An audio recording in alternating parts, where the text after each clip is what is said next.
The original Macgyver TV series was one of my favorite TV shows in the 80s and 90s.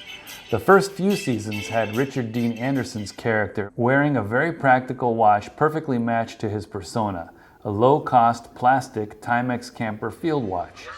Since I was bitten by the field and military watch bug, it was high time to get one of these in my hands. Timex has done a few reissues of this model over the years, including at least one Macgyver branded watch, which was not exactly the same model that he wore on the show, as well as some related new models such as the MK1 mechanical, various expedition models with combinations of quartz movements, mechanical, automatic, and even solar movements. Like many popular field designs, the Timex Camper is steeped in military history. Of the various military specifications first issued for wristwatches during the Vietnam War, MIL W46374 was one of the most productive, especially when considering the many revisions A through G that were released over the decades.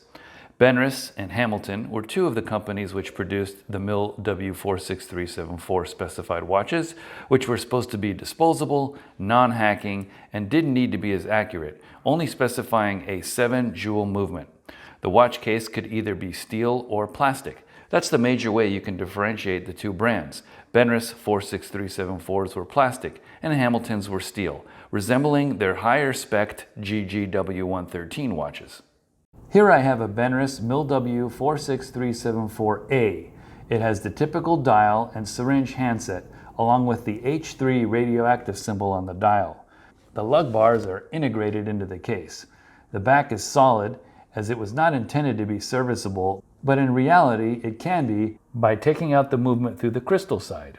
Back in 1982, Timex was unsuccessful in acquiring this military contract for some reason, although they did produce a small batch of MIL W 46374s, and they were very similar to the Benris version. Timex apparently cut their losses and modified the watch by adding their name and water resistant to the dial, and then sold them to civilians as the Timex Camper. So here's my Timex Camper. One thing you'll notice is that they have changed the handset. So this is more kind of like a pencil handset instead of the syringe hands. And then I really like this lollipop seconds hand with no balance on the backside. The numbers font is a little bit thinner and kind of monochromatic. This is the original pass-through strap that it came on. You can see that the buckle serves as its own keeper. It's been through some wear. I soaked it in a little bit of wool light hand wash to clean it up a bit. But anyway, here it is. Again, just like the mil-spec Benris, you've got these integrated lug bars, so two-piece strap is never an option here. And you'll see that the case back is solid. You can see that it says assembled in Philippines and water resistant there. And as far as the measurements go, first of all, that nice grippy crown is a comfortable 5.5 millimeters. And the case diameter is just short of 36. It's 35.4. It's got a lug to lug of just over 42, 42 and a half. And with the high domed acrylic crystal, we've got a overall case thickness of 10.4, 10.5 there. And as far as the weight, this is they call it a resin. It's very light. And when it comes to weighing it in grams with the original strap, we've got under 20 grams, 18.6, which is really, really comfortable. Comparing it to my standard of all standards, the Explorer, that weighs in at just under 103 grams. 19, and you know, that's due to the very, very basic Timex movement. It is not a very sophisticated movement, but I got to tell you, it is holding its own as far as staying pretty accurate. I think it's just maybe gaining, I don't know, maybe 10 to 20 seconds a day, which is, you know, still very good. And then comparing it to the truly mil-spec'd Benris Mill W46374A. You know, you're very close in size. Now, one thing that I like about the, there are several things that I like about the Timex. Number one, it has a bigger dial opening. So, for example, the Benris has got a 29.2 versus the 30.7 of the Timex. And dial opening means bigger crystal, bigger dial, and that to me is what makes a watch look more large as far as size, seeing a bigger dial.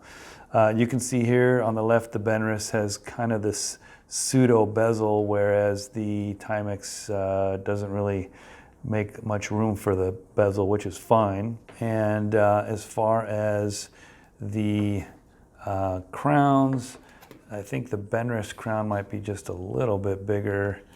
Yeah, by 1/10 of a millimeter. These are both great summer watches. They're very light, they're very comfortable, especially with these really thin pass-through RAF straps.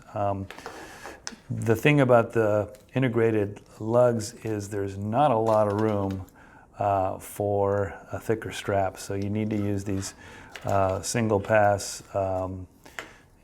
very thin, kind of like, this is just over a millimeter. Actually, it's less than a millimeter, so thicker straps get pretty difficult to pass through with that integrated lug bar. And I've always liked this handset, even when I was watching Macgyver's watch. Even though you don't have the thin point at the end of the syringe hands, I do like these nice white pencil hands. They're just really easy to read.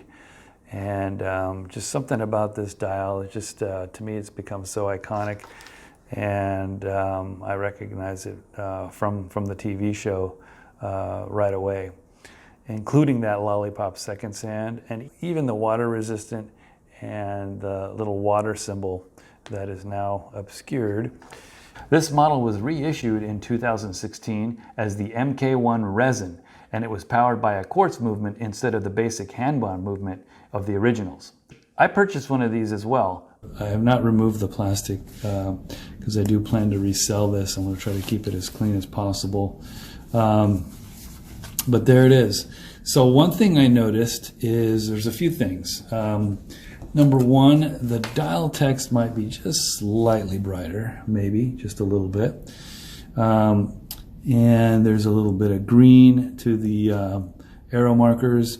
The same handset is there. You'll notice that the word Timex is italicized on the newer version. And there's a water symbol, but there is no water resistant text. So that's one way you can very quickly identify the original mechanical version versus, obviously, this is a quartz, Japanese quartz movement. And you'll also notice that the lollipop on the second sands is a little smaller, and the second sand has a balance, whereas the original does not. As far as what's going on in the back, the reissue actually has a snapback. You can see here there's a little tab for where you would remove the back to access the battery, and they give you the information right here for the battery. Assembled in China, Japan movement Japan, water resistant. And then this is the model number TW2P88400. One thing I noticed that I don't care for on the new version is you'll notice that the lugs are more sculpted and skinnier at the top, whereas the original is a little bit thicker and less sculpted. So just a little bit of a more bold profile. The strap is very similar, pretty much the same thing, other than the fact that the old one says Hong Kong versus the new one says nothing. Other than that, oh, this one has a floating keeper where this one has no keeper. Maybe it lost its keeper, but like I said, that the design of the buckle serves as a pretty good keeper. We'll just have to put this new one on. Don't tell anybody I'm putting this on. But yeah, there's that. So I do like the brighter numbers, a little bit more bold than the old one. But that Lollipop second sand, I mean, once you see it, it's hard to unsee it. Let's do a Lume shot comparing all three of these plastic military style watches. All right, I'm going to charge these up with the UV light.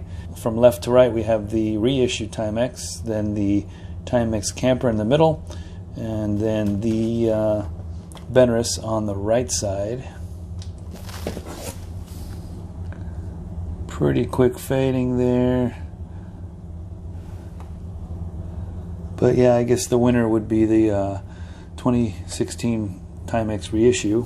Although when I charge it up, the Lume on the older watches is certainly brighter. Although maybe the sticker over the crystal on the new one could be dulling things a little bit. Probably not much. And as per the specs, these two mechanical versions do not hack when you pull the crown out. The second sand continues to sweep versus, of course, the quartz movement. When you pull that crown, it'll hack. And stacking all three, here you can see the incremental increase in crown width, although even the smallest one on the Camper is still plenty to grip. Very comfortable. So there it is. There's my Macgyver watch, my Timex Camper on my 6 3/4 inch wrist. I think it's in a very, very comfortable and appropriate size at 35.5 millimeters. I decided to give the original strap a break and fitted it instead with this brand new Perlon olive green pass-through strap. Find it very comfortable for these summer months. It's very breathable with the woven Perlon material, and it has a floating keeper as well as a similar buckle design. Very, very legible and very comfortable. And I would imagine relatively inexpensive to service based on how simple the movement is. All right, well, thanks again for watching. Have a good rest of your day.